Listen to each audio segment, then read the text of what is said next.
मित्र हो, राष्ट्रवादीचे प्रमुख नेते अजित पवार यांचं निधन झाल्यापासून त्यांच्या पश्चात त्यांच्याच राष्ट्रवादी पक्षामध्ये मोठ्या प्रमाणामध्ये विस्कळीतपणा आलेला आहे.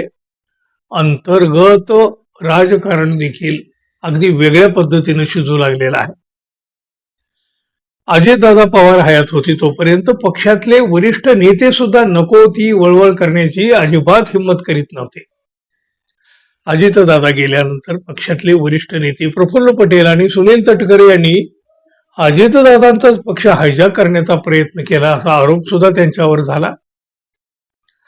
सुनेत्रा पवार उपमुख्यमंत्री झाल्या, त्याचबरोबर अजितदादा गेल्यानंतर त्या राष्ट्रीय अध्यक्षा सुद्धा झाल्या त्यांच्या पक्षाच्या. पण तरी सुद्धा या दोन नेत्यांच्या नको त्या हालचाली वाढत राहिल्या.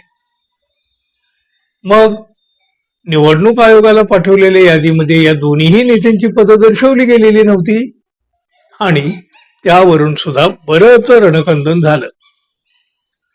सुनेत्रा पवार यांनी या दोन्ही नेत्यांचं पक्षातलं महत्व तसं एकदम कमी करून टाकल्याचं दिसतंय. पण हे सगळं काही अजितदादांचे पुत्र पार्थ पवार हे करीत असल्याचे आरोप होत आहेत. पार्थ पवार यांचा हस्तक्षेप पक्षातल्या ज्येष्ठ नेत्यांना मान्य नसल्याचं सुद्धा दिसून आलेलं आहे. आणि हे सगळं सुरू असतानाच राष्ट्रवादीमध्ये अचानक पार्थ पवार विरुद्ध छगन भुजबळ असा एक मोठा संघर्ष समोर आला. पक्षाच्या बैठकीतच एका टेंडरच्या विषयावरून दोघांतही बाचाबाची झाल्याची माहिती बाहेर आली. या बाचाबाची बाबत कुठलाही नेता उघडपणे काहीही बोलायला तयार नाही. राज्याचे अन्न व नागरी पुरवठा विभागाच्या वतीनं अन्नधान्य पुरवठ्यासाठी वाहतूक टेंडर काढलं जातं. राज्य स्तरावरील एक टेंडर ठराविक ठेकेदारालाच दिलं जावं असं म्हणत पार्थ पवार यांच्याकडून ठेकेदाराला मंत्री भुजबळ यांच्याकडे पाठवलं गेलं. मात्र भुजबळांनी त्या ठेकेदाराला टेंडर द्यायला स्पष्टपणे नकार दिला.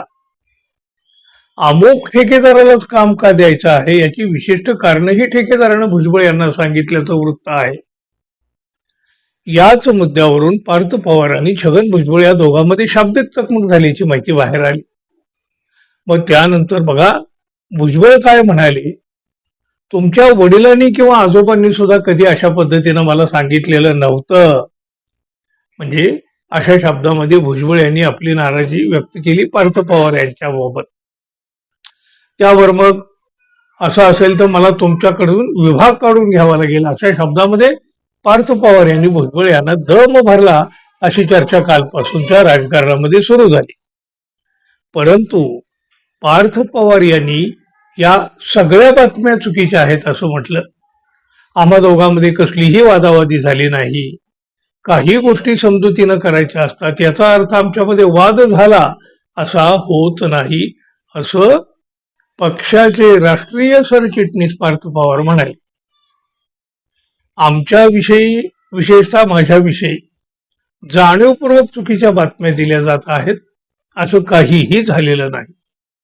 मी कुठल्याही शासकीय कामामध्ये हस्तक्षेप केलेला नाही असं पार्थ पवार यांनी सांगितलं. पण तरी सुद्धा या बैठकीत काहीच झालं नाही तरीही या वादाबाबत बाहेर चर्चा झाली असं म्हणणं म्हणजे थोडंसं धाडसाचं ठरू शकतं. बरं, पार्थ पवार यांच्या हस्तक्षेपाची चर्चा ही काही पहिल्यांदा होत नाही. पण तरी सुद्धा काय खरं काय खोटं त्यांनाच माहीत. पण यात सगळ्यात अधोरेखित करायची बाब अशी, पार्थ पवार यांचं वय पाहता आणि राजकारणातला त्यांचा नवखेपणा विचारात घेता त्यांनी काही हस्तक्षेप केला तर तो पक्षातल्या जुन्या जाणत्या नेत्यांना अजिबात मान्य होणार नाही, हे सुद्धा तितकंच खरं. तुम्ही काय म्हणाल मित्रांनो, जरूर सांगा. आणि हो, आपण अजून आपल्या चॅनलला सबस्क्राईब केलं नसेल तर कृपया सबस्क्राईब करावं ही अपेक्षा तर आहे. धन्यवाद. पुन्हा भेटू. नमस्कार.